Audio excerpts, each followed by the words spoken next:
नहीं, बिल्कुल इसमें देखिए, इसमें कोई बात छिपी नहीं है कि दिल्ली पुलिस केंद्र सरकार के अंदर आती है। और जहां तक दिल्ली पुलिस को दिल्ली की सरकार और हमारे वहां पे लोकल रिप्रेजेंटेटिव्स की कोई भी मदद चाहिए, हम हमेशा उनके साथ कंधे में कंधा लगकर हम खड़े हैं। तो लेकिन ये नहीं कहा जा सकता कि इसमें कौन इन्वेस्टिगेशन करेगा। दिल्ली सरकार तो अलग से कमेटी नहीं बिठाएगी, तो पुलिस अपना काम करेगी। गृह मंत्री अमित शाह जी इसके लिए, लॉ एंड ऑर्डर के लिए ये जिम्मेदार हैं दिल्ली में, तो वो भी अपना काम करे। और दिल्ली सरकार का जहां उन्हें मदद चाहिए, जरूर चाहिए, हम उनके साथ हमेशा खड़े हैं। इसमें कोई दो राय नहीं है कि दिल्ली सरकार और केंद्र सरकार इसमें साथ में काम नहीं करेगी, बिल्कुल साथ में काम करेगी। आशीष सूद भी हमारे साथ हैं, बीजेपी के नेता हमारे साथ जुड़े हैं। आशीष सूद जी, ये वक्त भी ऐसा है कि इसमें आरोप प्रत्यारोप से बचकर एक दूसरे को मिलकर काम करने की जरूरत है, माहौल शांत करने की जरूरत है।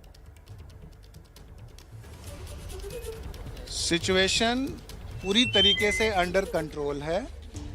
लोगों से हम रिक्वेस्ट कर रहे हैं कि शांति और सौहार्दपूर्ण वातावरण बना के रखें, किसी भी तरह के अफवाह के ऊपर ध्यान न दें। और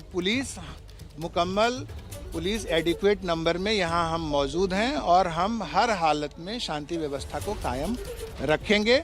लोगों से रिक्वेस्ट कर रहे हैं, अमन कमेटी, पीस कमेटी के लोगों भी हम लोगों के साथ हैं, लोगों से स्टेट ऑफ कम्युनिकेशन में हैं और इस चीज़ को हम इंश्योर कर रहे हैं कि कोई अफवाह न फैले और लोग शांति और सौहार्दपूर्ण तरीके से यहाँ पर रहें और कम्युनिटी पीस हो। ये पता चला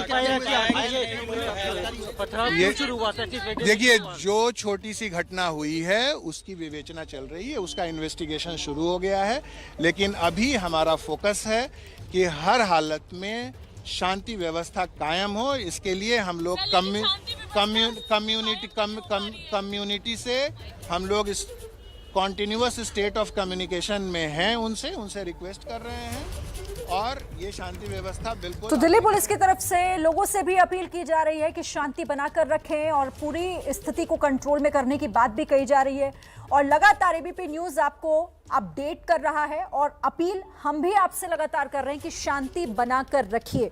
दो सहयोगी अभिषेक रावत और इला काजमी हमारे साथ ग्राउंड जीरो से बने हुए हैं, फिर से चलते हैं उनके पास। अभिषेक, आपके पास एक बार फिर से आती हूं, कोई नई जानकारी, अभी मौजूदा हालात, किस तरह का माहौल अभी वहां है?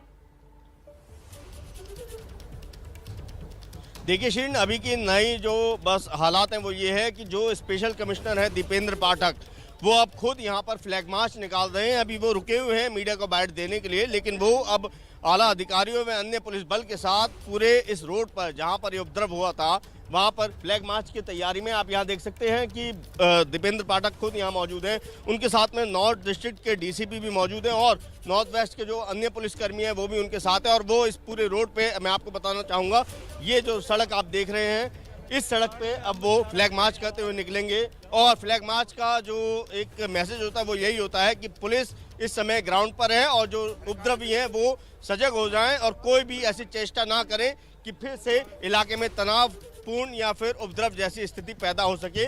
यहाँ पर आप देखिए पुलिस सिविल में भी है और बावर्दी भी है, साथ ही साथ रैपिड एक्शन फोर्स के जो जवान हैं वो भी आपको यहाँ नजर आ रहे हैं।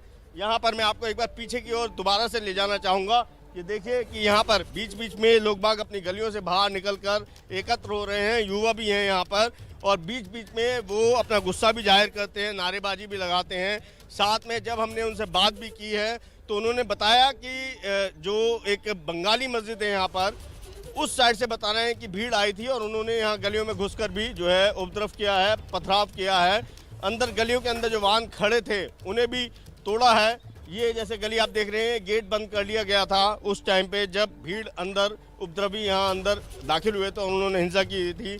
लेकिन फिलहाल इसी गली के लोग बाग भी बाहर आ रहे हैं और वो ये बता रहे हैं। यहाँ पर आपको हम दिखाएंगे कि यहाँ पर हर छोटी छोटी जो दूरी पर आपको पुलिसकर्मी यहाँ नज़र आ सकते हैं। यहाँ देख सकते हैं कि पुलिसकर्मी यहाँ पर तैनात हैं, पुलिस की गाड़ियाँ हैं, लोग बाग भी अपने घरों से बाहर निकल रहे हैं।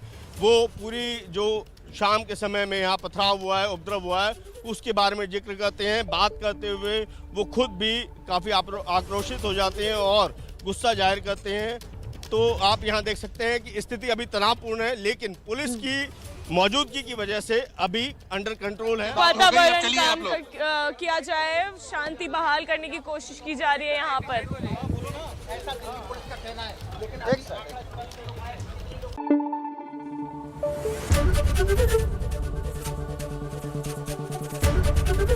एबीपी न्यूज आपको रखे आगे।